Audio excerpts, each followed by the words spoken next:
Hello and welcome to today's webinar. Our topic is Management of Spotted Wing Drosophila on Organic Farms. This is your host, Alice Formiga of the eOrganic Community of Practice at extension.org. You can find all eOrganic articles, videos, and recorded webinars on our website at extension.org and on the eOrganic YouTube channel. This presentation will last about 50 to 60 minutes, and then we will follow that by 30 minutes for questions. We'll be reading as many questions as we have time for after the presentation is over. So for today's presentation, I would like to welcome our presenters who are all members of a large multi-state research project funded by NIFA OREI. We have Ash Sial of the University of Georgia, Dalila Rendon of Oregon State University, Mary Rogers of the University of Minnesota, and Matthew Grieshop and Philip Fanning of Michigan State University. And they will be discussing what they have learned from their first year in conducting a variety of experiments across the country with many other researchers in different states on ways to manage spotted wing Drosophila organically.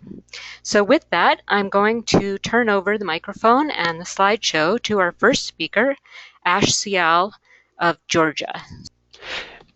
Welcome to the Organic Management of Spotted Wing Drosophila webinar. This webinar is presented by Organic SWD Management Project Team, which is sponsored by the National Institute of Food and Agriculture through Organic Agriculture Research and Extension Initiative grant. My name is Ash Sial, and I am blueberry entomologist at the University of Georgia. Spotted wing Drosophila is a tiny vinegar fly of Asian origin. It was first detected in California in 2008 and since then has spread throughout the mainland US and has emerged as one of the most devastating pests of small and stone fruits we have ever seen in the history.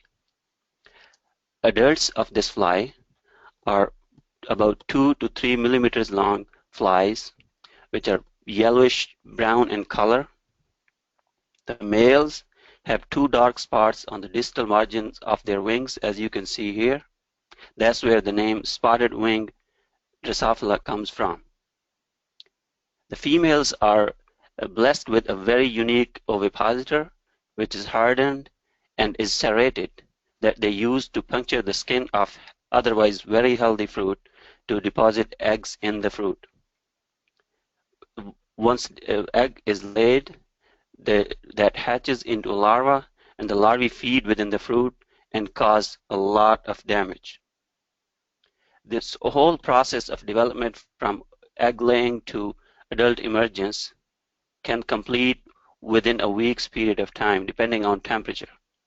This means that this fly is multiplying its population about 200 times within 1 to 2 weeks period. That translates into a lot of damage caused by SWD. The overall crop losses due to SWD damage were estimated to be about $718 million back in 2014, in addition to the increased management costs of $129 million. Back in 2015, a group of researchers from all over the country got together from basically 10 land-grant universities and USDA to develop strategies to managing SWD in organic systems. As you all know, organic management of SWD is a particular challenge because we don't have enough effective materials certified for organic use. That grant was funded by USDA-NIFA through OREI program back in 2015. The major goal of that grant was to develop and implement systems-based organic SWD management programs that are compatible with USDA National Organic Program and true to the ethos of organic agriculture. These programs will be based on a foundation of cultural, physical, and behavioral control tactics bolstered by National Organic Program compliant insecticides. The main objectives of this project are, again, basically develop behavioral controls tactics, cultural control tactics, and chemical control strategies, and then deliver all those results that we find out to stakeholders, the growers.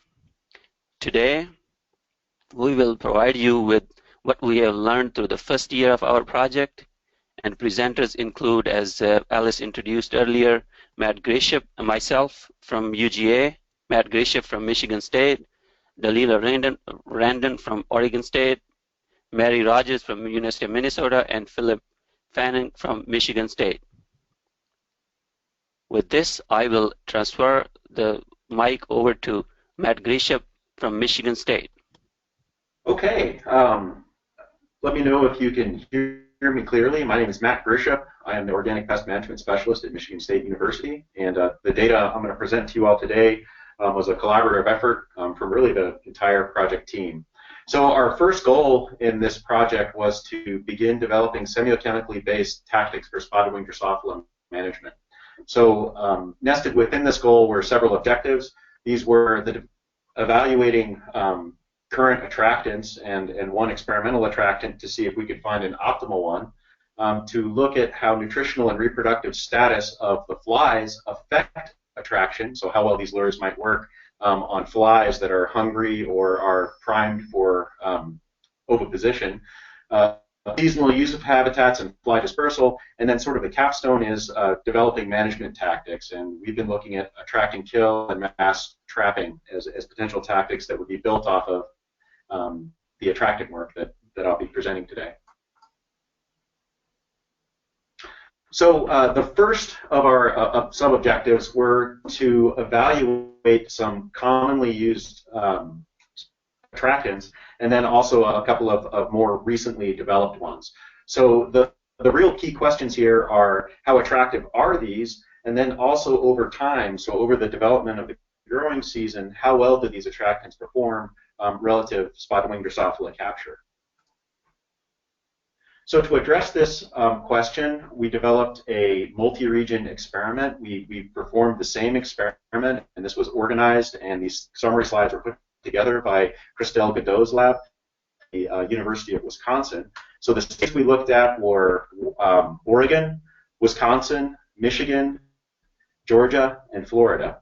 And what we did was we trapped spotted wing Drosophila using a series of traps in a replicated design. The bait types, and I'm going to go through these because there are a lot of acronyms because we couldn't spell all this out on the slides. But our yeast sugar, which is one of the standard baits we've been using since this fly arrived in North America. An experimental prototype attractant, which was developed by Cesar Rodriguez Sanoa and Rutgers University.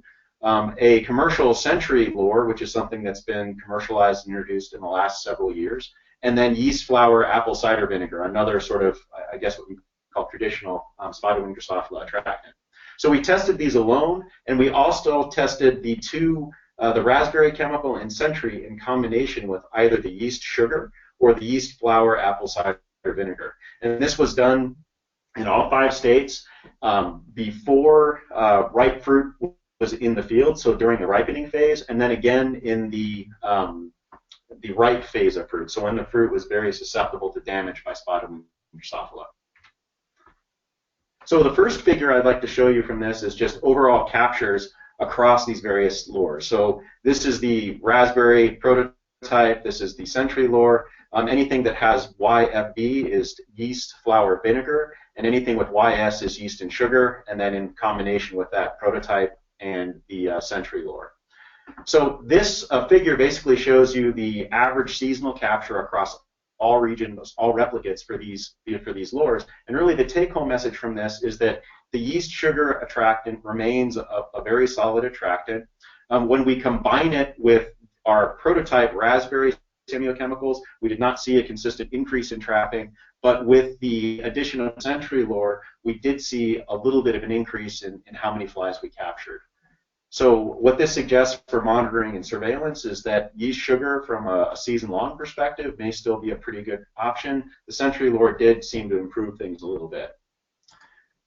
if we look at this same data, but look at it over time, we can get a slightly better, more subtle understanding of what's going on here. So if you look at this figure, there's a vertical break here. Anything to the left of this, so the first 4 weeks were during the pre-ripening phase. Anything to the right were during the ripening phase of the fruit. So at this point to the left, no fruit susceptible to spotted wing Drosophila yet. To the right, fruit ready to be exploited by this pernicious pest. This is a little bit of what I like to call a spaghetti graph. You've got a lot of treatments and lines, and it's maybe a little hard to interpret, so I'll just guide you through it really quick. Let's start with the ripening phase. Basically, this is very similar to the figure I showed you before. This sort of pea yellow line and is in the plant, and this green line and purple line show you that baits that include the yeast sugar performed well during this period. There may have been a slight increase where we had the century lure added. That's this line that's most vertical. So this pretty much tells you the same thing that the total field season data showed you. The other take home from this figure, however, and I think this is an important one, is during the pre-ripening period, the yeast sugar plus the century lure captured more flies than all the other lures. So you can see all the other lures are sort of clustered around 0 here, and we actually have a bit of a signal when we add the century lure to the yeast sugar. So from the take home from this, I think, is that if you're trying to do early season surveillance, so if your crop is just coming into susceptibility and you want to survey for when to begin your spray program, this may be a good lure for indicating that. It also might be a good fit for high tunnels where you use exclusion to keep them out, and that'll be talked about later in the webinar. So the next sub-objective was looking at how the state, or the physiological state or status of flies change their effect towards, change their response towards an attractant. And so the two physiological states that we were interested in were feeding, so whether or not they had fed, or mating, so whether or not they had mated and were sort of, primed to go out and look for berries to do their nasty business on. This work was done by Jana Lee of USDA-ARS in Corvallis, Oregon. So the figure I'm going to show you really just talks about feeding state, but a similar pattern was observed for pre-mating. Jana, Dr. Lee did this work in cages with lab-reared moths. Basically, she had cages where she released moths that were either fed on water and sugar, or the artificial diet that we rear these colonies on. So this is sort of a range of satiation. These guys are hungry. These guys and gals, I guess, are just have had a sugar diet, and these ones have had a balanced diet. The lure that she evaluated was that sort of optimal that we identified, the yeast sugar plus century. And for feeding state, what we saw was that starved flies, or flies that we would assume would be very interested in finding food, were caught more rapidly and at a greater rate than flies that had fed recently. A similar pattern was observed for virgins versus mated flies. So the implications for this are that our attractants are going to be most effective when we're dealing with hungry flies that haven't yet mated, and probably what that is females are looking for resources to develop their ovaries and eggs. So the next sub-objective was using our monitoring tools to evaluate how flies move between potential wild hosts in non-crop areas and into crops. This work was conducted at the University of Florida by Oscar Liebert's team, and also in Georgia by Dr. Ash Sial's team. And these figures are a little, I think, subtler, maybe a little more difficult to understand, so I'll just walk you through them. So this is the data that came from Florida. This is a large blueberry field, and essentially what Dr. Liebert's team did was they established a very dense trapping grid. So each of these dots represents a trap. The darker the dot, the more spotted wing Drosophila were caught in the trap. And this was repeated over a 3-week period. What they were able to conclude from this is that most of the spotted wing Drosophila were caught in this region where the red box is, and this corresponds to the variety of southern highbush blueberry emerald. So the conclusion here is that emerald appears to be a good host or a crop that probably needs more protection than the other varieties grown here. So in addition to trapping adults, Dr. Liebert's team also took fruit damage evaluations where they collected samples at each of these spatial points and then looked at how many larvae came out of those samples. And once again, the darker the color, the more spotted-winged Drosophila larvae were found in their samples. The real take-home from this is that we had a largely random pattern of host utilization in this field. And so what that suggests is that the spatial dispersion of the damage that we saw did not really reflect the trapping data that we saw. As you might remember, most of our spotted-winged Drosophila were caught in this zone, but as you can see, there's quite a bit of damage spread out around the rest of the zone, and actually our heaviest damage was outside that region.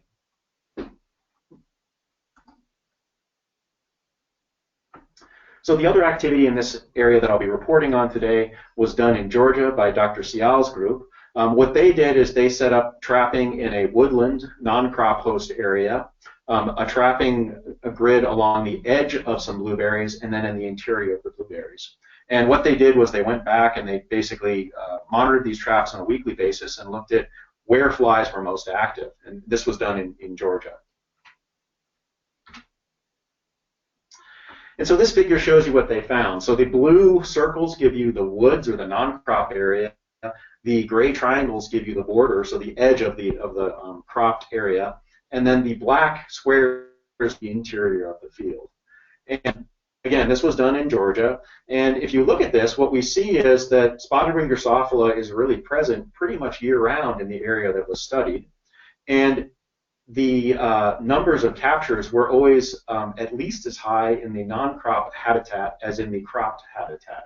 So what this suggests is that non-crop habitat may be an important reservoir for these flies and a place where they build their populations, at least in Georgia. We will be doing some work like this in Michigan this coming season. My guess is we'll see a very different pattern because we have a very definite winter. So the culmination of this first goal of our project was to look at if we could use semiochemicals to move towards the development of attract and kill devices or perhaps mass trapping tools for spotted-winged Drosophila. So the two groups working on this are my own at Michigan State, working with my postdoc Harit Vaughn, and then Tracy Leskey's group at the United States Department of Agriculture, ARS, in Kearneysville, West Virginia. So we're looking at two different designs of potential attract and kill devices. One has seen a little bit more development over the years, and this is a sphere developed in West Virginia. The other is the fabric panel type attract and kill device that we've been developing at Michigan State University. The questions that I'm going to present today are really, we wanted to evaluate the potential of various insecticides, including ones that are listed as compatible with the National Organic Program, and then also we wanted to see how long do these killing devices maintain killing power when they're aged in the field. So just an overview of these two devices. The West Virginia device, the attracticidal spheres, are presented here on the left. This is essentially a modified apple maggot trap. The big difference between your standard apple maggot ball trap is that there's this very specialized contoured wax sugar pesticide cap that's placed on the top. And the way this works is that rain and dew congregate on this wax surface, and they drag both the feeding stimulant, the sugar, and the pesticide down the side of this. Flies are attracted to this because of the feeding stimulant, also because of the shape and the color. The real advantage of this type of approach is that you are working with a pesticide that's delivered through the stomach, so it's probably more effective, and you've got multiple behavioral modalities you're taking care of. So it's both visually and potentially, from a smell standpoint, attractive to the fly. The disadvantage is that these are fairly complex to manufacture, and that probably you're in the $+ per unit cost range, just because there's a lot of plastic there. The MSU device is essentially an insecticide-treated pouch that you put a semiochemical lure inside, and this whole fabric is essentially impregnated with pesticide. And this relies on contact efficacy, so the fly has to contact this, they pick up a contact poison, and it kills them. The disadvantage to this is that you don't get that stomach activity. The advantage is these are comparatively much cheaper to manufacture. It's just a little bit of fabric. So I'll present some of the lab data that Tracy Lesky's group has developed out of this with her postdoc Kevin Rice first. The data I'm showing you is the various insecticides that they've assayed using this device in the laboratory. So they let flies congregate on these balls for several minutes, held them aside, and then evaluated them at 0 hours and 24 hours for mortality. Now, there's a whole range of insecticides up here. Only several of them are National Organic Program compatible. Those are highlighted with the pink circles. So Conserve is a spinosyn-based insecticide. Grandivo, of course, is something you'll be hearing about later today, and boric acid would be the third one. The bad news is that Grandivo and boric acid really didn't appear to provide mortality in the system. The good news is that the spinosyn-based insecticide, which would be the NOP-compliant version of the Entrust, provided very good killing potential. In data I'm not presenting here, but I can summarize, they basically field-aged these spheres under laboratory conditions with UV lights and rain, and what they found is they can maintain at least 80% killing efficacy over a 6-week period. So that's very promising. That means that these devices will probably be out there working for at least 6 weeks. At Michigan State, unfortunately, our device has not proved quite as good. We began by surveying a variety of insecticides. In our conventional work, we typically use a pyrethroid, and we get very good contact killing with that. However, we can't use those in a certified organic situation. So we started out looking at pyganic. Pyganic basically didn't kill them at all. Then we moved on to looking at spinosyn. We used technical grade spinosyn. And what this figure shows you is a force contact bioassay. Basically, we took flies, we put them on the fabric for 15 seconds, and then we evaluated the mortality. And we basically used field-aged devices to look at how this changed over time. So what these figures show you is percentage mortality of our test flies at 6 hours and 24 hours, and then with fresh devices that were aged in the field for a week, and devices that were aged in the field for 2 weeks. So our 24-hour mortality approached 60%, which is not bad at week 0, so with fresh devices. But unfortunately, when we looked at these devices after even a week, our control mortality, which is portrayed in the very light bars, is about equal to our tests. We used both cotton and polyester to see if there was a difference in substrate performance. So really, for us, we're probably going to go back to the drawing boards. My feeling is that if we're going to make it work, we probably have to figure out a way to deliver the spinosyn in a way that the flies are going to feed on it, much like the spheres do. So in conclusion, what we've really learned so far from this is that yeast and sugar plus the Century lure may be a pretty good lure for early season detection of spotted wing Drosophila. I think that's meaningful for those of you wanting to time your insecticide applications. It should get, you have a better chance of detecting when the fly is actually active. We've learned that flies that are hungry or are sort of primed to start laying eggs, or I'm sorry, before they're primed to start laying eggs, respond to our attractants better than flies that are satiated or are already looking for places to lay eggs. That at least in Georgia, there's a high level of spotted wing Drosophila in the background, and actually it's at least as high as what we find in the field. And then finally, I think we have a good prototype attract and kill device in what Tracy Lesky's group has developed, and we'll be working with that. We need to do a little more work to see if we can modify the Michigan State device so that it can be compliant with organic regulations. And that's what I have for you.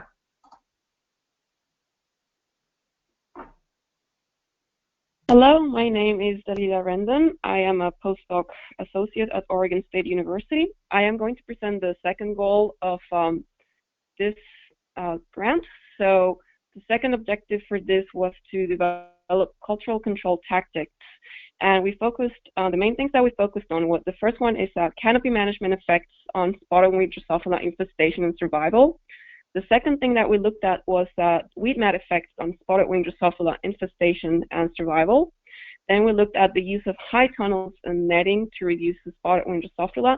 And then finally, we looked at all of these components and the effect on fruit yield. Now, this is a nationwide experiment that we did. So we had participants from north, south, east, and west of the United States and different crops as well. This is something to keep in mind as I present the results, because we've got some results that apply to some regions, but then in other regions we didn't find the same results. So of course there's going to be some variation between regions. You can see there's different environmental factors, and some of them have earlier crops and some of them have later crops.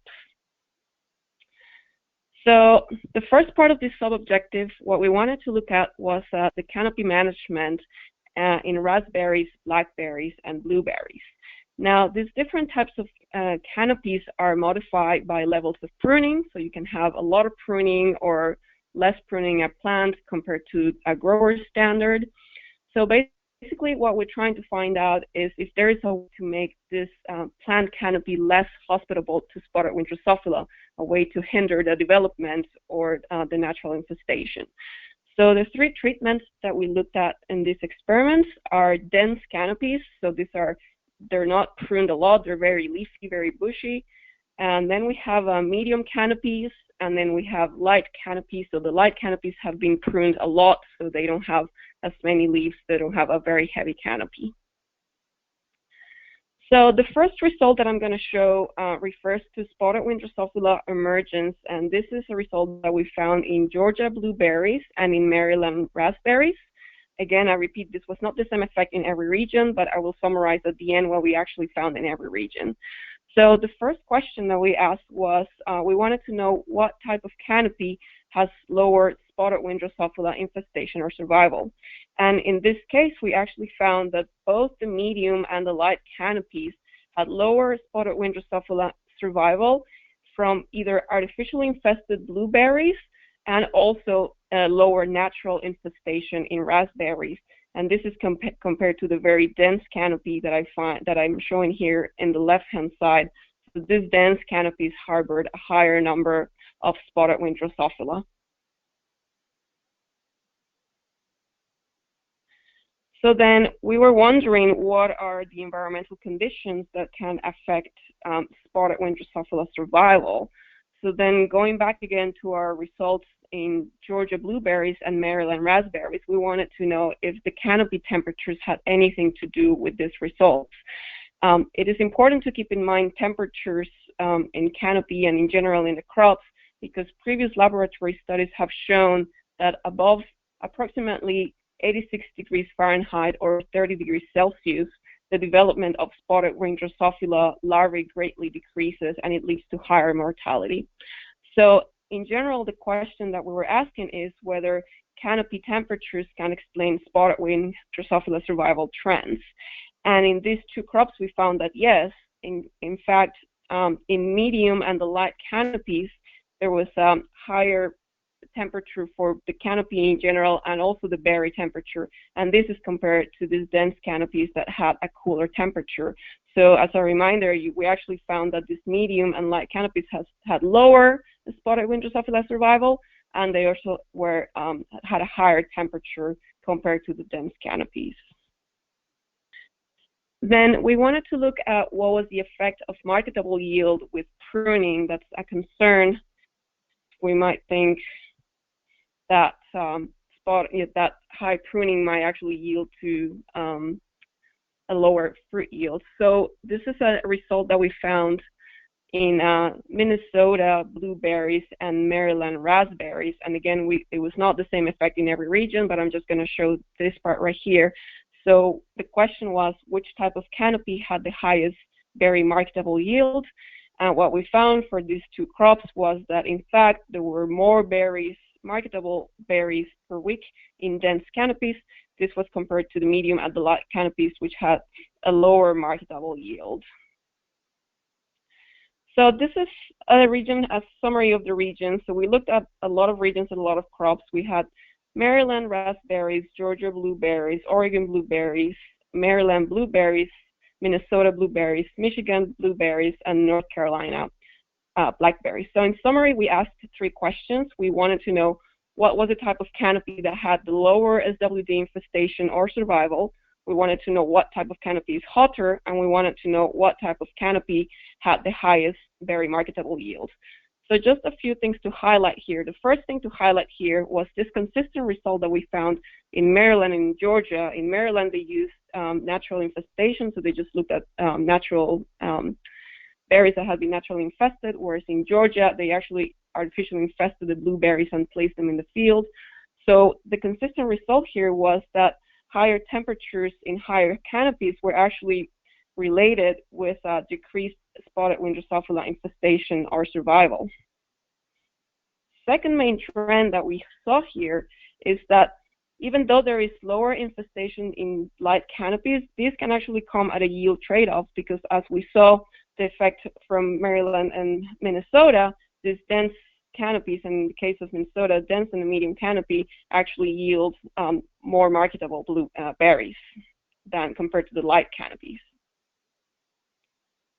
And then the third main effect was that, in fact, in most of the regions, we did not find an effect of the pruning on spotted wing Drosophila infestation.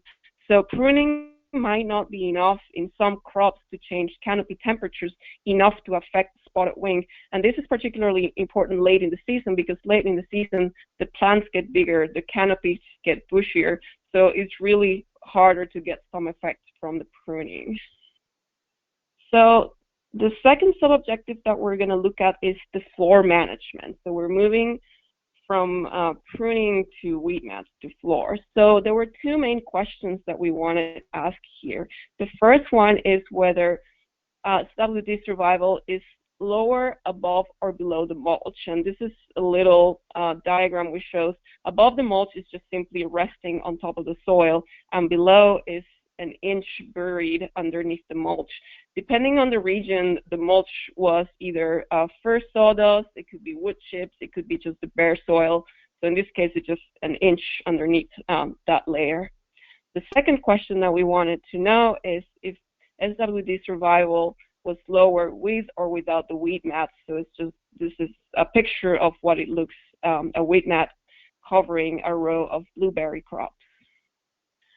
The first question, I'm going to show some results that we found in Oregon and Minnesota blueberries. So the first question that we asked is simply, is SWD survival lower with or without the weed mats? And this was a result that we found consistently in all regions. We found that there was no effect of weed mats. So there is a row right here without weed mat, there's a row here with weed mat. And in the graph on the right, what I'm showing, this is the percentage of flies that emerge.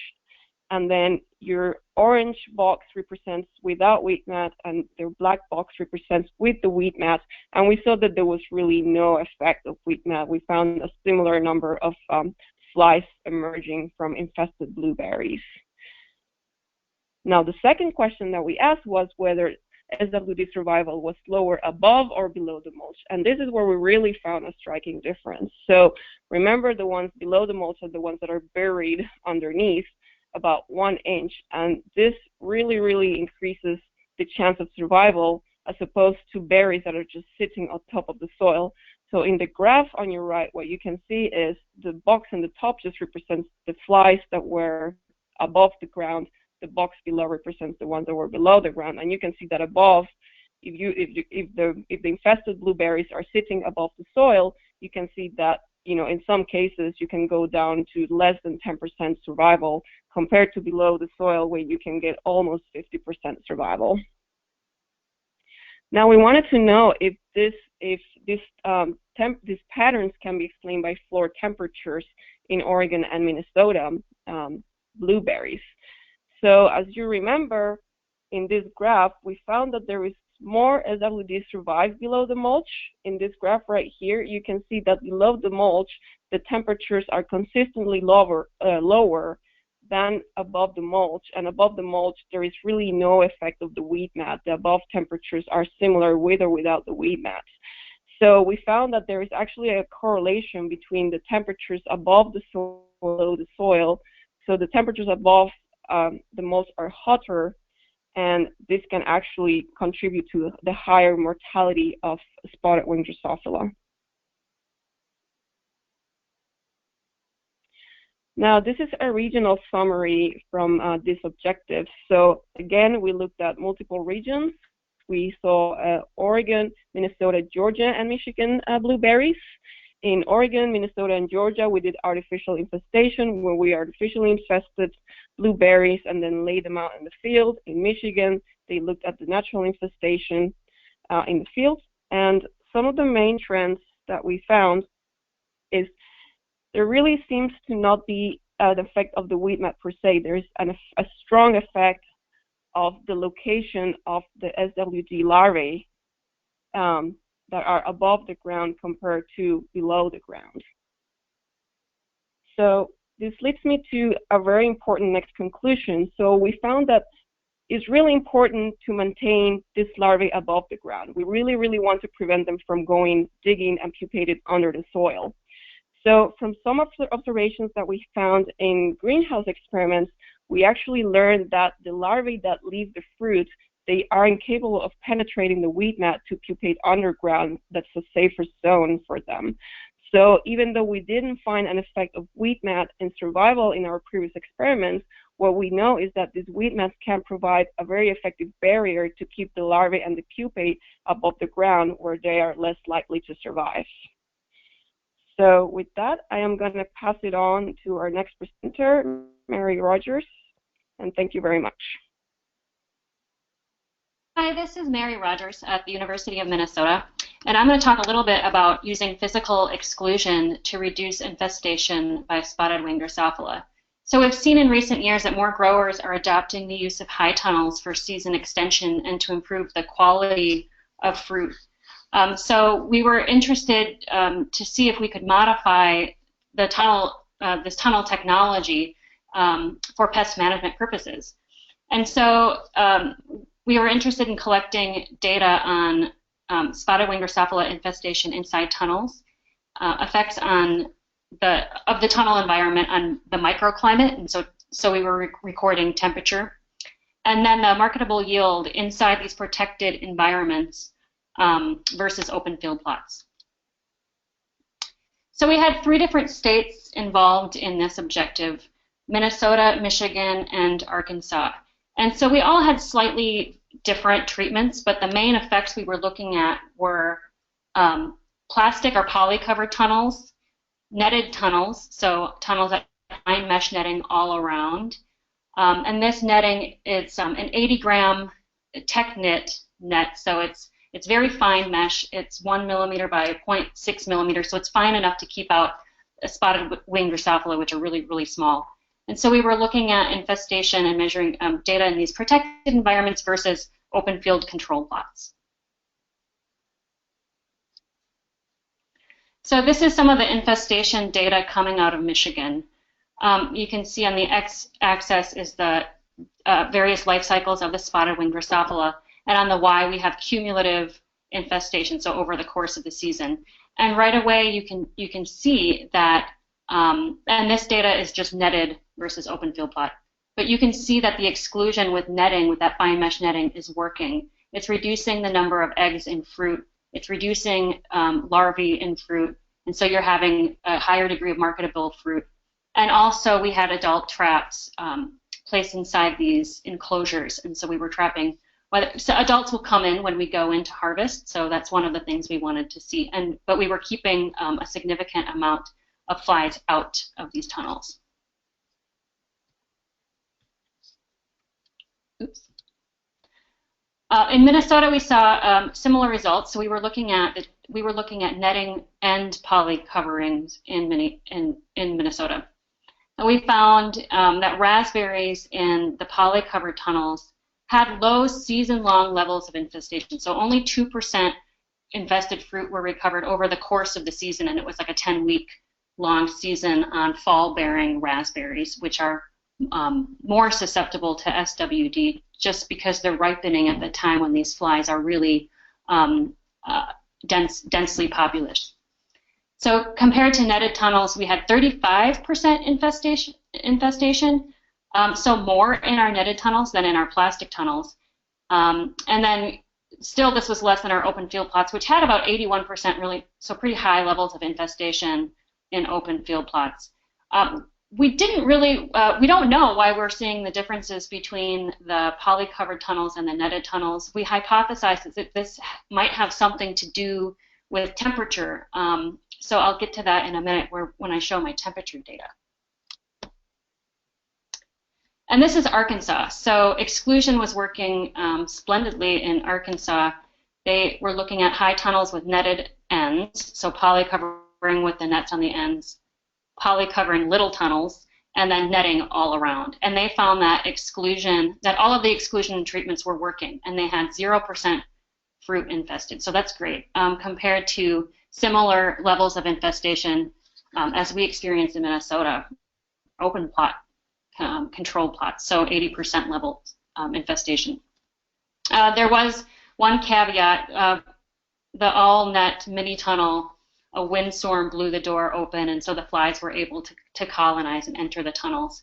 And so that's something to be aware of when we go into harvest, where the flies might come in with us, and sometimes holes might appear in these mini tunnels, and so it's important to check for those and to keep the exclusion tight. So looking at some of the temperature data, and this is in Arkansas, where it's pretty warm. So you can see where they were measuring temperatures in the plastic covered tunnels, in their high tunnels, so the larger controlled environment, and then the netted screens versus compared to ambient air, which is open field plots. So you can see right away the plastic tunnels were considerably warmer than the ambient air.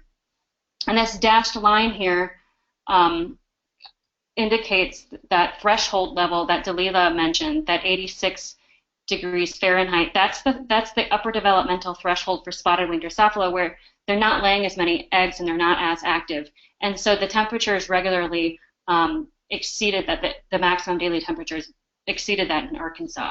And so other questions we have is, what is the effect of these temperatures on the fruit quality and potential yield, because it can cause some stress for the plants, and so we're cognizant of that too.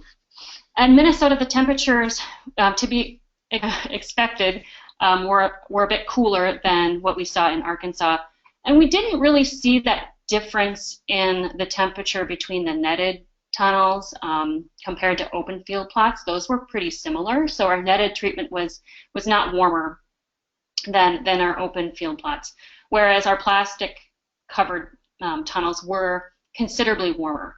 And so the hypothesis is here is that potentially heat has some effect or negative effect on reducing the infestation inside the tunnels. So we're going to continue to explore that. And here's some of the raspberry yields in Minnesota.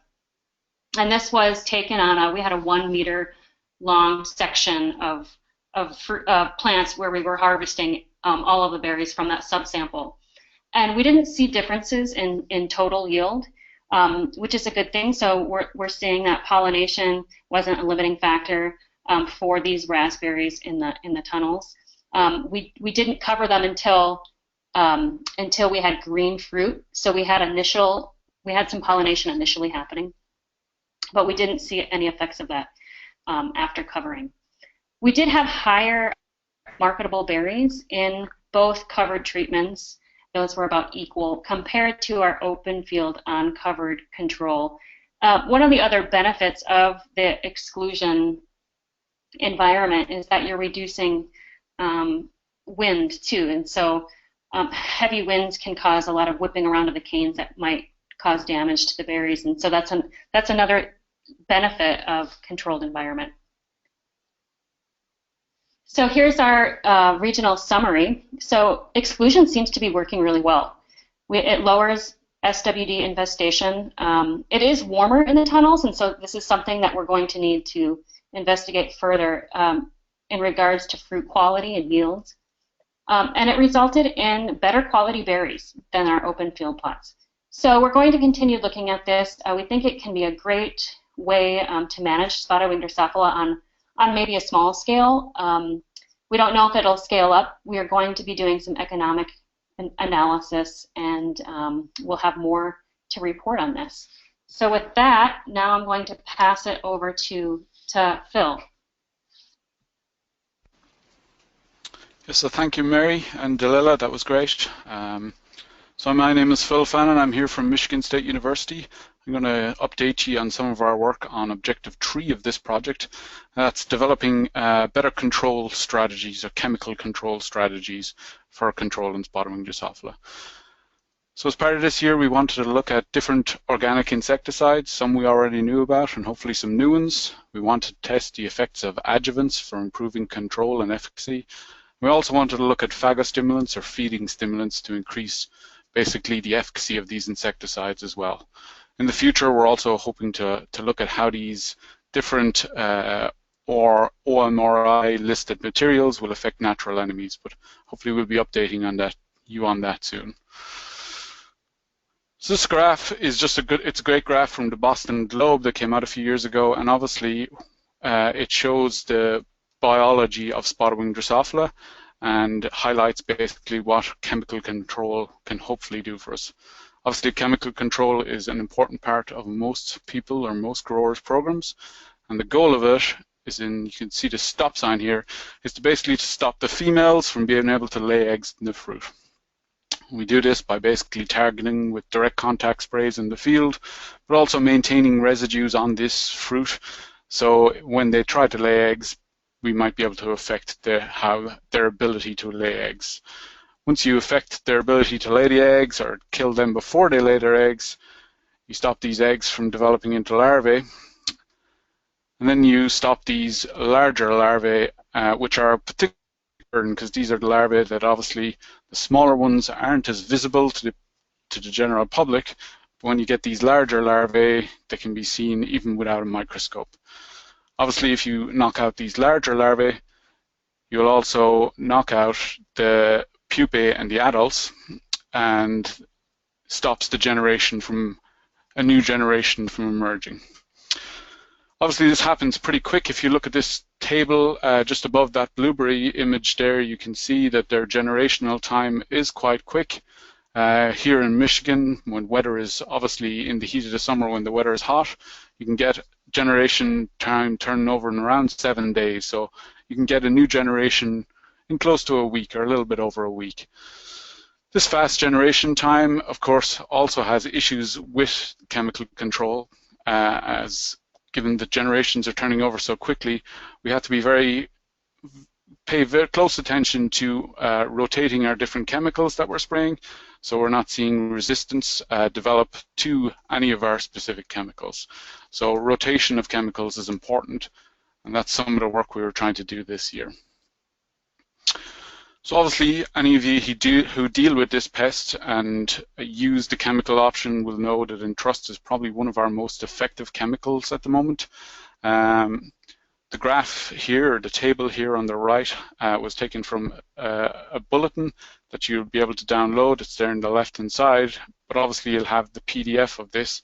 So I won't go into great detail, but this just highlights some of the label restrictions associated with this pest. Obviously, there's PHIs, there's also retreatment intervals, but more importantly, we have a maximum amount that can be sprayed within a year, and there's also a maximum number of applications per year. So it's important to pay attention to those. Obviously, you want to keep on labeling this product. What's not on here, and what's very important to note, is that you can also only make 2 consecutive applications of this before you legally have to rotate with a different chemical or different product. So part of our research this year was to search for basically these rotational products that you can incorporate into your spray program. Obviously, given that Entrust is such an important chemical to us, we have been concerned with resistance management, as I said, and we are monitoring the resistance of spotted-winged Drosophila to spinosad. I'm just going to present the data here from Michigan today, but we'll also have data from the West Coast and from Georgia coming out soon. So to assess resistance or monitor resistance for winged Drosophila to spinosad, we collected field populations of spotted-winged Drosophila. We bring them back into the lab and we rear them till we have enough. And usually this is we test the first generation after the lab population, so we want to keep them close to the field. We do this by using these scintillation vials, these small glass vials, as you can see in the bottom picture there. In these glass vials, we pour in different concentrations of spinosad, and we pour off the excess. We let those residues dry overnight, and then we add in spotted-winged Drosophila. After 6 hours, we then count basically the number alive and the number of moribund and dead flies, and then we can produce a graph like this. So what this graph shows us is basically on the y-axis, you can see basically the percentage mortality of the flies. So this is how many died, and you can see the different concentrations on the bottom axis. And what it shows us is it's good news. You can see that we did kill all flies in our bioassays, and they all died at a fairly low concentration. We didn't see many live past 80 parts per million, and it's important to note that the field rate for this at 50 gallons per acre, if you were spraying it, would be 225 parts per million. So no resistance has been seen in the field yet. But we still need to be careful and rotate our products, obviously, so we can keep this chemical as one that we can use for controlling spotted-winged Drosophila. So looking at different chemicals, we tested a lot of chemicals in the field and in the lab, and today we're going to give you just a little taste of some of the results we've generated. The table here on the right-hand side will give you some of the different information on some of the different chemicals. I won't go into great detail, but you have your pyganic, obviously, which is a pyrethrin, and that's used quite a lot in spray programs. You also have the one that Matt alluded to earlier, this Grandivo. So this is a bacterial, or we'll say it's a biological based one. You have Azagard, which is an azadirachtin, another biological envenerate, Azira. And these two in the bottom are not specifically insecticides. What they are is they're crop sanitizers. We've had a lot of interest in them, and we've had some growers saying that they've been incorporated them into their spray program, and they seem to be getting a little bit of a lower infestation of spotted-winged Drosophila with these in their spray program. These crop sanitizers that they basically remove the yeasts that the spotted-winged Drosophila use on the fruit to look at the yeast on the fruit. It cleans them off and basically affects spotted-winged Drosophila's ability to seek out this fruit. However, we haven't generated any data on this yet in the field, but they are certainly ones that growers are interested in. It's going to move on to some data now. This is how we basically collected our data. All of our data was either in the lab or in the field. So in the field, we'd spray our different treatments, the ones listed in the previous slide. Most of our data would have been generated in high-bush blueberries, but we also have some data from raspberry as well. In high-bush blueberries, we would have sprayed with an air blast at 50 gallons per acre. And what we do is we bring shoots with leaves and fruit into the lab at different times after treatment. So we'd have field aid residues. We want to see how these residues affect basically the mortality of the flies, so how it kills them. But also we can use that fruit that we place in those containers pictured in the bottom to see how these treatments afford the ability to protect that fruit. So whether it's stopping the spotted-winged Drosophila from laying its eggs in the lab. The first graph I want to show you is basically just our different treatments by themselves, sprayed in the field. So you can see on the left-hand side, this is looking at the percentage mortality of adults of spotted-winged Drosophila. And here in Michigan, we didn't see a great effect of most of our treatments. It's important to note that Entrust was not in this trial. For this trial, we rotated Entrust and Pyganic. And this bioassay would have been conducted during a week where we had sprayed Pyganic. We have 3 field age time points, 0 days after treatment, so the day after treatment, 3 days after treatment, and 7 days after treatment. And this data would have been from 5 days after they were exposed to those residues.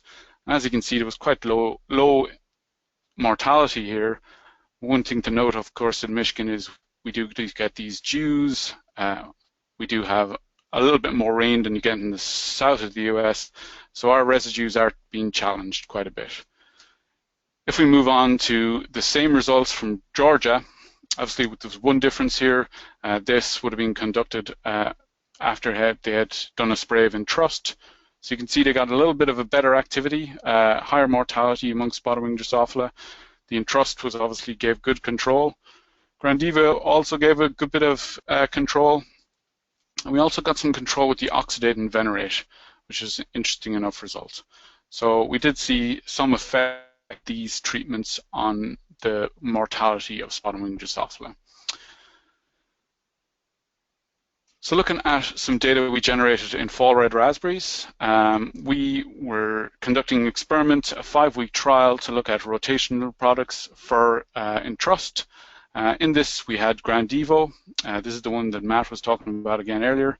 And we had Veritran D, and then we had spray program which had Entrust and Grandivo in rotation. This would have been 2 applications of Entrust followed by an application of Grandivo, then Entrust and Grandivo, and the same for Veritran D. The graph here just shows you some of the field infestation. You'll also see that we initially had quite high infestation, and this was in the first week of the spray program, but it also coincided, this drop that you can see coincided with the starting of our harvesting. So obviously we found here in Michigan that regular harvesting and the removal of overripe fruit is important. We recommend to our growers to basically send their pickers out with 2 buckets, pick marketable fruit, and also pick that unmarketable fruit to remove the excess spotted wing Drosophila, the excess infested fruit from their fields and dispose of it, not to leave it in the field. So some things to note from this, you can see basically in the last 2 to 3 weeks of the experiment, we did get some good control as compared to the untreated control from the Entrust.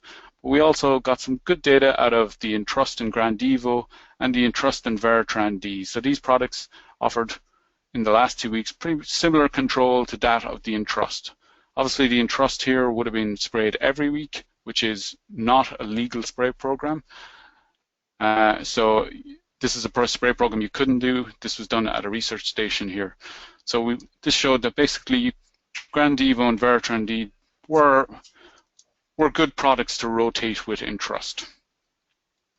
I'm going to highlight here, you can see basically this round circle. So I want to show you basically if you took that fruit as we done and we looked at the different size of larvae in these in our infested fruit. You can also see, while on the left hand side you have these young larvae, the smaller larvae and eggs combined. You can see that there was a high in the untreated, and also some was present in all of our spray programs. But on the right hand side you can see these third instar larvae. We separated them out. These are those big larvae that I spoke about earlier, and with the Entrust and Grandivo rotations and the Entrust and Veritran D rotation, we had less of these larger instar larvae in the fruit. So it's important that we did manage to reduce their presence in the fruit. And these of course is the larvae that's of most concern. So I'm going to move on now to some of our work with adjuvants. Obviously adjuvants, or spray adjuvants, are used quite a lot. We wanted to ask the question, how are these contributing to basically our control in the field? So we present a lot of data on this graph, but this is from the lab. We were looking at direct contact, so this would tell us basically when you're out in the field spraying, what kind of mortality you're getting from that, from flies that are present in the field when you're spraying. So obviously you can see here Entrust with and without leaf life, you got excellent control. You got some control of the Organic and the Venerate over on the far right of the graph. But looking at just the effect of the adjuvant, which in this case was one called Leaf Life, it's an organosilicate.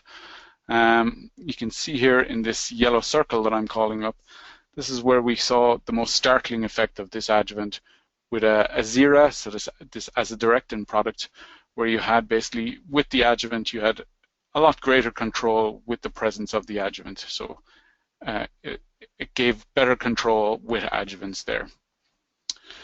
If we move on to some data from the field, this is some results from Ash Sial's lab down in Georgia. So they were using a very common adjuvant that can be used in organic settings in Neufilum P. They were spraying Azira, Entrust, Grandivo, and Pyganic. So working from left to right here, you can see obviously we had an untreated check and a Neufilum check as well. And they gave us low enough mortality. Azira had some activity, but not a great amount, with and without the Neufilum P. The Entrust, again, performed quite well alone, but as you can see, particularly at 7 days after treatment, the Neufilum P really did help extend out those residues and basically give us higher mortality for longer. Even at the 0 days after treatment, you could see we didn't get 100% control with the Entrust alone, but with Entrust and Neufilum P, we did get 100% mortality of those flies. Similar enough, Grandivo and Pyganic, you did get low enough control. So the next thing I'm going to move on to, and this is the last thing I'm going to try to speak to you about today, is the use of phagostimulants. So this is a feeding stimulant, and there's great interest in being able to get spotted wing Drosophila to ingest more of the insecticides that we're spraying. So you can see here, there's just some premise for it. You can see two studies. The first study on the left-hand side was done in Tohoku University in Japan. And just to summarize, they found that basically when Drosophila, similar to spotted wing Drosophila, landed on a surface that had a sweetened material on it, such as a sucrose or a cane sugar, they immediately started feeding. So they have a response to start feeding once they land on a sweet surface. So this was tested in another study in the lab working with basically sucrose and spinosad, so our active ingredient in Entrust. And in this work, you can see here in the graph on the bottom right, they could increase the mortality and the rate of mortality by including sucrose in with spinosad. Obviously, adding a sugar into an insecticide, there's still a lot of work to be done on it. There would be concern, especially in the likes of fall red raspberries, where you'd have pollinators present and ripe fruit that you need to be protecting. So it is of concern that you might be affecting your pollinators. We haven't seen any data on that yet, but it is something that we're hoping to look into in greater detail in some projects. So moving on to some lab bioassays here, looking at these effects, the effect of these phagostimulants on basically the efficacy of our insecticides. We have some fruit dip bioassays here. Here we would have dipped fruit into our insecticides with a combination of just Entrust alone, Entrust and those sweeteners, or white sugar in this case. We also had a treatment where we had Entrust and yeasts.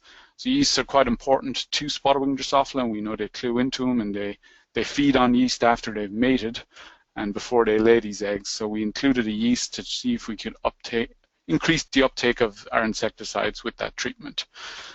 Here we had Entrust as an insecticide, but we also had Grandivo. So Grandivo has been mentioned a few times throughout this presentation. We know it doesn't exactly kill on direct contact.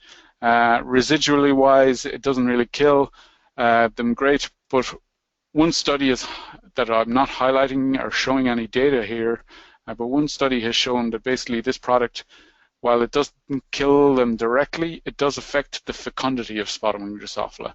So in trials in a laboratory, it has been shown that when it's ingested, it can reduce the fecundity of the female spotted wing Drosophila. So that's an interesting one. You can see here though, if I pop up this line, the Entrust obviously killed them quite well across all treatments. With the Grandivo itself, there was some activity, but it was low. But we did get an increase in activity when we sprayed them or with white sugar and the yeasts. So obviously above that yellow or red line there is the increase in activity associated with the inclusion of these phagostimulants. If we move on to basically the number of progeny from these in the fruit, you can see these would have been the fruit that would have been contained in these fruit dip bioassays. At the conclusion of the experiment, we would have assessed the number of progeny in these. You can see the progeny was quite low in interest. Obviously, the high mortality would reduce the progeny. With the low mortality, obviously, flies would have still been able to infest that fruit.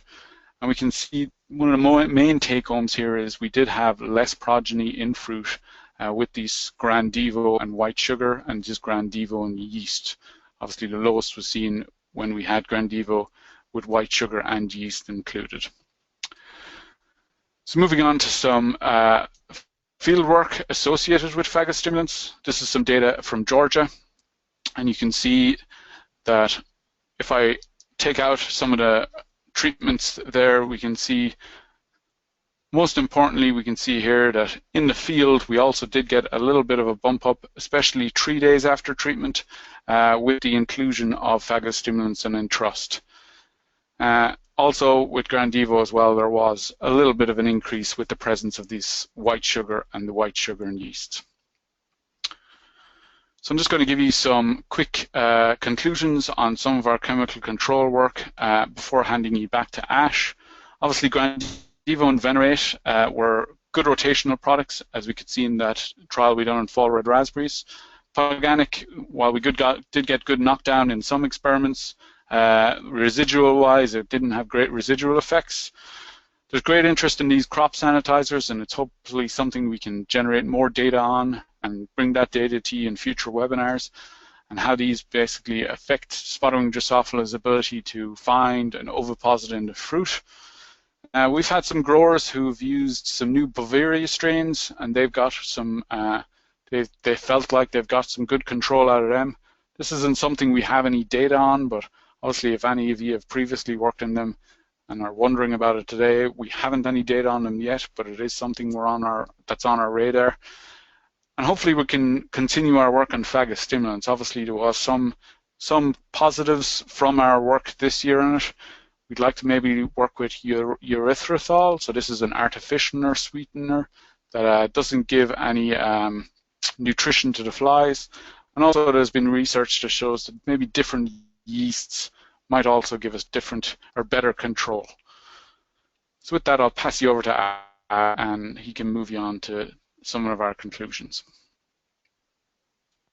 To sum it all up, basically, for monitoring is extremely important for organic management of SWD, and sugar yeast lure that we have been using is still one of the best ones out there. It's very simple. Recipe has been posted online in the Q&A session. And also, if you can add the Sentry lure with yeast and sugar, that would be really important, especially for the early season in regions where early season populations are lower, and also where obviously winter is harsh and populations build up as temperatures go up in the spring. So that yeast and sugar plus Sentry lure would be really important to get an idea of numbers, and then make your management decisions based on that. Attract and kill approach is also very promising, especially those work with the spheres that we are doing, and hopefully we will get more work done within the next year or so, and we'll bring that over to you as soon as it is at a stage where we can apply it. For cultural control, as you have seen, if you can do something to open up the canopy where more light penetrates to the canopy, and it in a way helps increase the temperature some, that makes that canopy less hospitable for SWD flies, and in turn leads to less infestation based on what we have seen in some systems. Again, on the floor, it's also known that some of the flies, when their larvae are fully fed, they crawl out of the fruit and drop on the floor, orchard floor, to pupate in the ground. And if you can do something on the ground to stop those larvae actually entering in the ground where temperature is relatively lower, that could also break their development life cycle and also reduce the numbers for the next generation. as far as chemical control is concerned. For the physical control also, exclusion works really well. We have seen in different systems. If it works economically for your system, exclusion is a way to go. For the chemical management, Entrust remains the most effective material that we have currently at hand, but based on restrictions, we cannot rely on just one material. Although we have not seen evidence of resistance yet, there is always a risk of resistance development. So please rotate Entrust with some of the other materials that we have. Granivo is one of those, Pyganic, and also we will continue working on this to see if we can find any other materials that might be good rotational partners with SWD, with Entrust. This is what we have learned during the first year of this project, and we will continue to update you annually as we go and as we learn more about this fly. There are, in addition to, obviously, today's presentation, there are lots of online resources for you. There's a project website hosted by eOrganic and other different institutions' websites that you can go to and find information as it relates to SWD management. We have this project was primarily funded by USDA National Institute of Food and Agriculture through OREI program, and we are really thankful for the USDA-NIFA to provide funding for us to do this work, and also other sponsors that have supplemented that work. At this point, I would really appreciate if you could go online following this links shown on this slide to give us feedback on what we presented today and any other thoughts that might help us improve our webinar or other research directions for the future. With this, I will pass it on to back to Alice. She will manage the Q&A session for the rest of the time that we have on this webinar.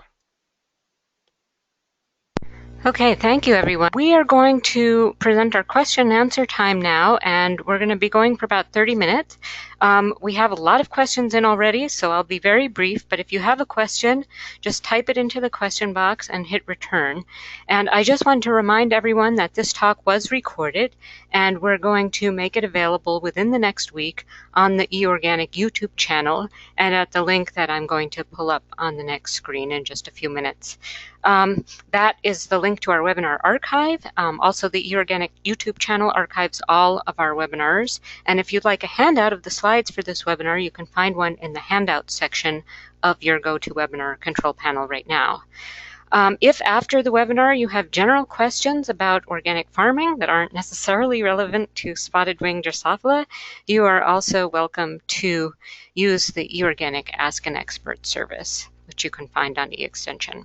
So moving on to the questions, we have quite a few all throughout the webinar. So any of the presenters can just unmute themselves to jump in to answer them. And I'm also going to unmute the mic, if possible, of Harit, who works with Matt Grieshop, who had to unfortunately leave to teach a class. So go all the way back. Oh yeah, do you have any experiments just testing vinegar as an attractant? Anyone want to take that question? Hi, this is Vaughn, Walton speaking. We looked at vinegar on its own in earlier years, and it's not as competitive, it's not as good as an attractant as some of these newer ones that we're looking at the moment. All right. Let's see. Are there any natural predators of spotted wing Drosophila, birds or other insects? Yeah, basically, Alice, the biocontrol component is actively being researched under SCRI grant, which is another parallel grant going on, funded by NIFA SCRI program. And Picopia is involved in that objective, have done some visits to the native regions of SWD from Korea, Japan, China, collected some native parasitoids from there, and they are currently in quarantine, and hopefully we are hoping to get them through the regulatory process to get them out in the field to test them. Okay. This is Vaughn speaking again. Sorry, interrupting. So the parasitoids that Ash just mentioned, there has been several revisions made for a release permit for those parasitoids. There's one that's very, very specific, which we're very hopeful for. Earliest timeline, very earliest, most likely not this season, but next season. Those parasitoids should be distributed to most of the regions, and one can start looking at some of those for biocontrol. Okay. Are there any concerns about honeybees from any of the chemical treatments that were used?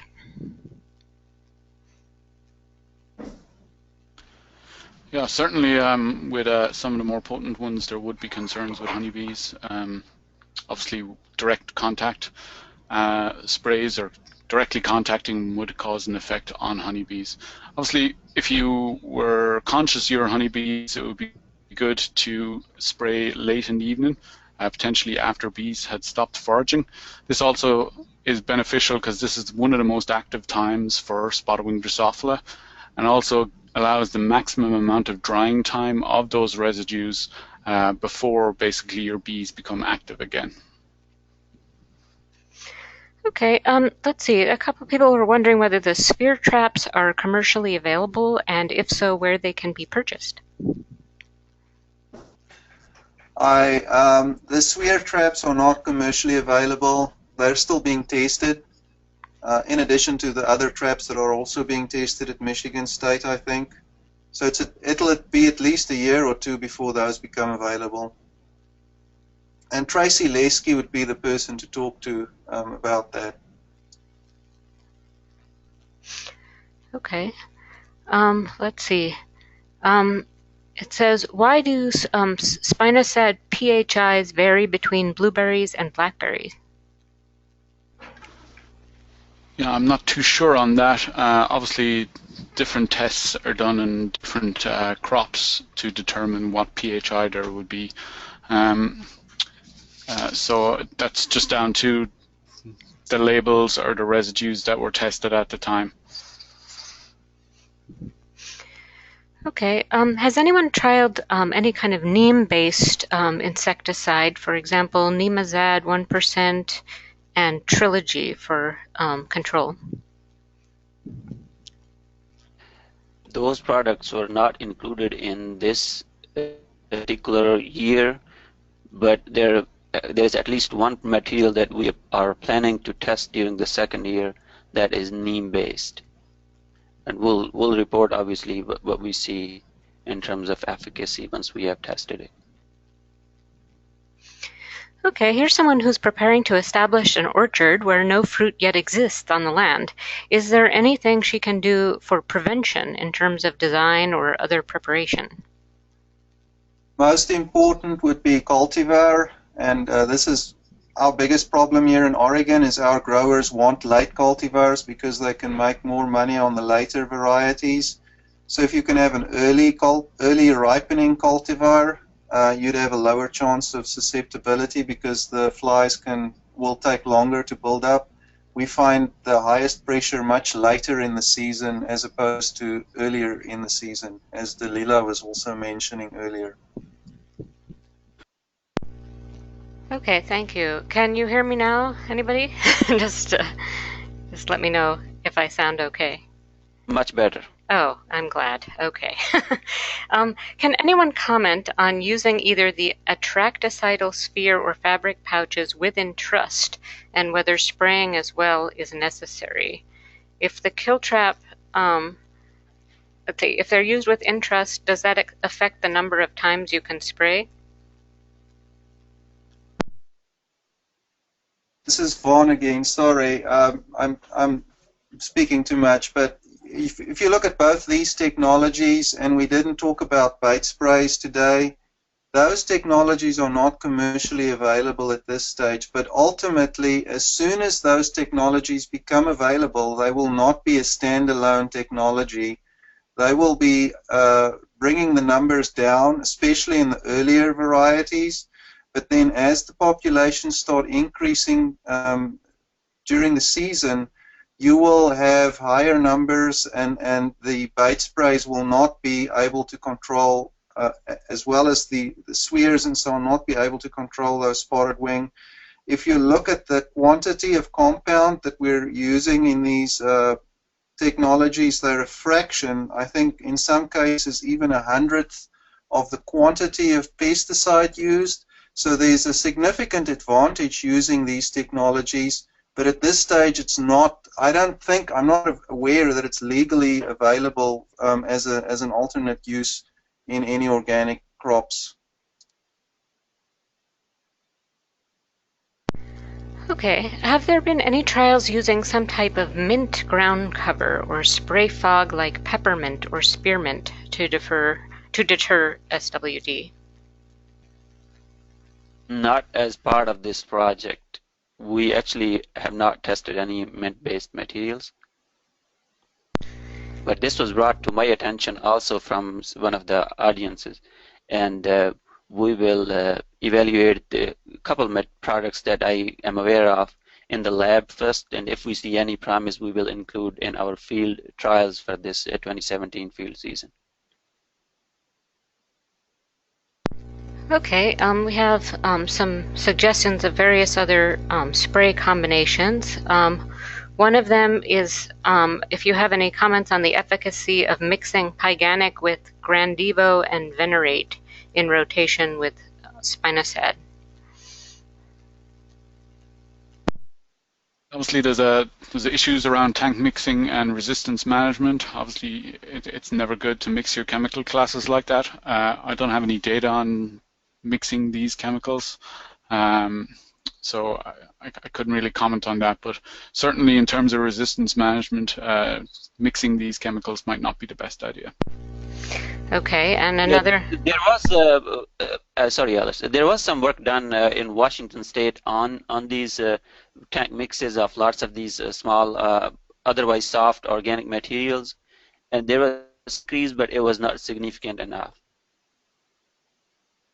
Okay, another listener has tried Oxidate 2 to be compatible with New Film P, and was wondering if you would consider testing that. Oxidate was actually part, I don't know whether Oxidate 2 is any different, but Oxidate was part of our first set of chemicals that we tested this year. We did see at least some mortality in one of the trials, but not in others. So efficacy, what we saw, was not consistent. So we plan to reevaluate it and see if that helps, that basically increases with the in combination with no film. Okay, and another suggestion was trying Azera and Leaf Life as another tool. Do you have any thoughts on that? We did test Azera and Leaf Life, especially, well, particularly in direct contact bioassays in the lab. Azera with Leaf Life did get a little bit of an increase in, we'll say, efficacy over just Azera by itself.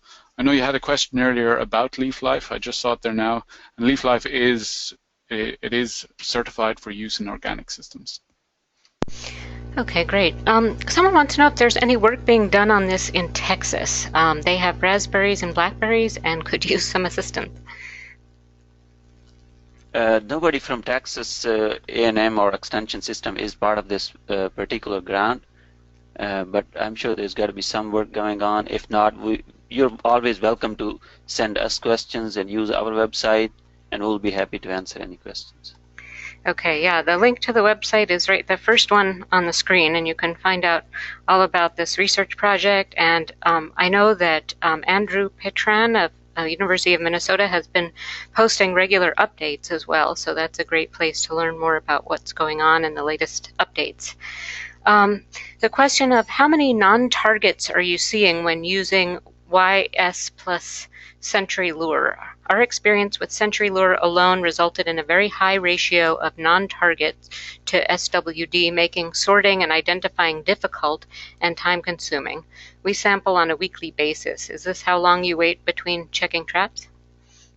So one thing I wanted to highlight here is that Century lure or yeast and sugar, they are general food-based attractants for the most part, and they attract everything out there. If Century is a little bit stronger, it's stronger for any insects out there too. So when we get more SWDs in the traps, obviously everything around also comes to the traps much higher numbers.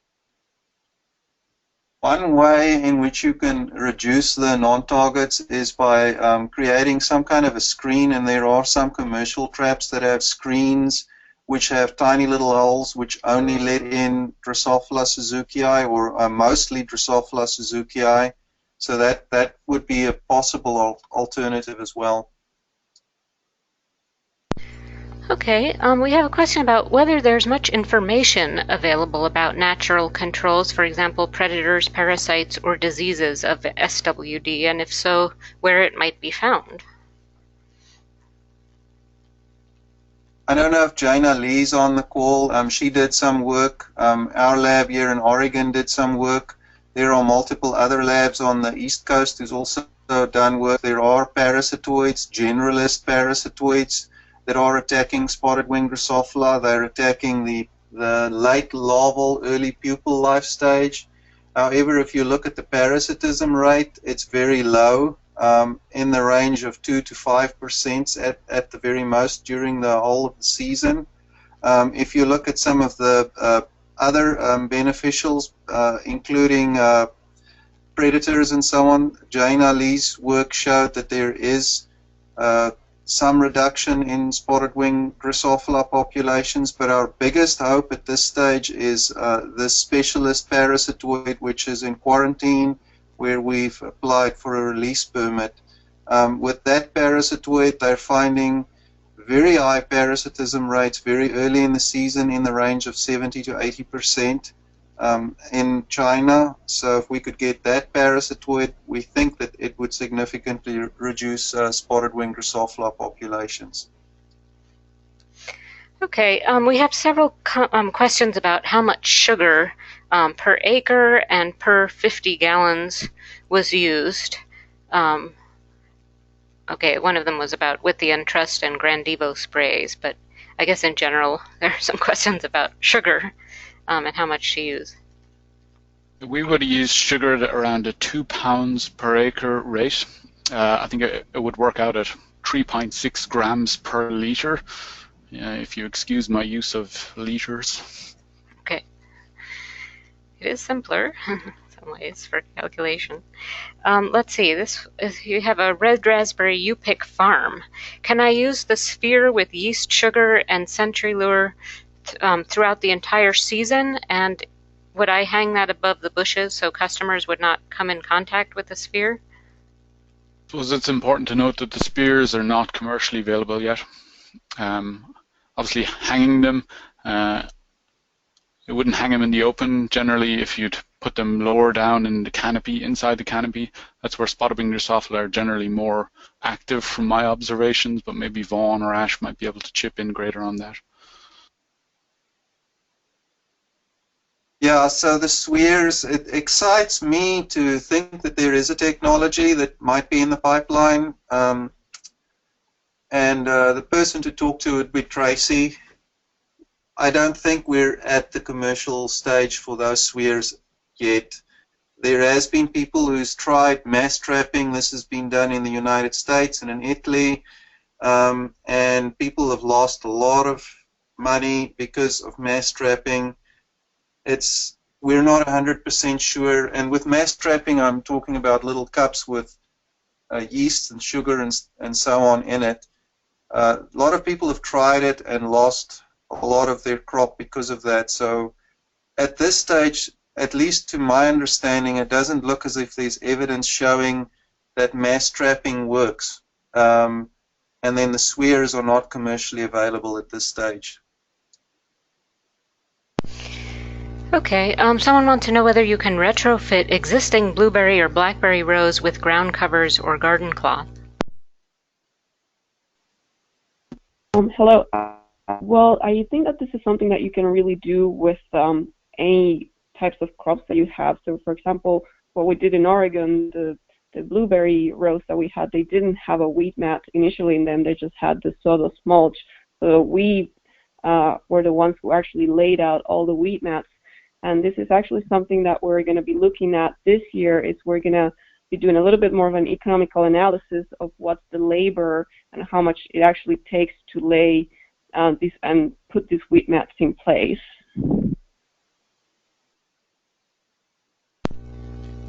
Okay, someone wanted to know whether there's an explanation for the canopy density not having an effect in Oregon. Is it because the summer was mild last year, or I know that in some comment discussion it was mentioned that you're going to repeat that trial. Do you want to comment on that? At Bernadine Strick's data, which was published maybe 10 years ago, and she did the exact same weed pruning techniques that we did. She found the exact same results. She has published a paper on that, and I'm not sure if she explains why she's finding it, but the pruning techniques are designed in such a way that it increases the fruiting. So you want to make sure that, you know, I'm not a horticulturalist, but if you're doing your pruning, if you do it correctly, you may actually increase or sustain similar fruiting levels. And that's been work that's been done by horticulturalists for many years here in Oregon as well. Okay, and we have a couple more questions. We'll have time for several more, and then we're going to have to stop. What do you estimate the cost is per acre of netting and tunneling options? That's a good question. I'm not really. I think it would vary depending on the cost of your structures and the netting. The 80-gram tech knit netting that we're using. It's sold through Dubois Agro Innovation, and it's quite costly. So we're going to be looking at that in upcoming years, looking at cost benefit. So the price of the materials, taking into account the value, the market value of the fruit, and that might vary depending on your market channels and where you are. Okay, we have a question. Sorry. Like a comment on the tunnels and nets. There are quite a few growers out here in the West who are now putting up these big tunnel systems, and they're not putting it out for spotted wing Drosophila. I think a comment that Mary or someone else made earlier is that the crop quality is really good. I suspect that many of the growers here in Oregon are doing it because of increased crop quality. If you could use that as well as get a benefit from spotted wing management, I think that the equation starts tilting towards using tunnels on a longer term, especially if you're using good materials on a longer term basis, a 5 to 10 year basis. You may be having really good quality fruit aside from the whole spotted wing side of things as well. That's true. So you get increased quality, and we're also seeing some, season extension if you're using it for that. So you get an extended season, which means that you can market your fruit longer, or at times when open field producers wouldn't have fruit. Okay. Would trapping in the wooded margin reduce inflow into the crop area? And if so, should traps and lures be equally spread? I don't think it will lower, at least we don't have any evidence to trapping flies at the border between wooded areas and orchard would reduce numbers. But it is a good practice to give you an idea of fly numbers before they get into the orchard maybe. But that's all that would do. And beyond that, you will have to implement management programs. Vaughn, would you like to add something to it? People in many of these smaller production regions where there's a lot of surrounding vegetation, they've tried the mass trapping. It doesn't work. I'm with Ash on that. It's just it's so much time and effort. I'd much rather put my time and effort into something that works than using the trapping, but it can be very useful for showing initial risk during the earlier portions of the season. Okay, well, we're running out of time, but I'd like to thank everyone for your questions. Thank you so much, Ash, Dalila, Mary, Matt, and Phil, and Harit, along with many other collaborators on this project who contributed information, for sharing this research with us. And we hope to provide you with another update next year so that we can hear more about what this project has learned. So thank you all for joining us.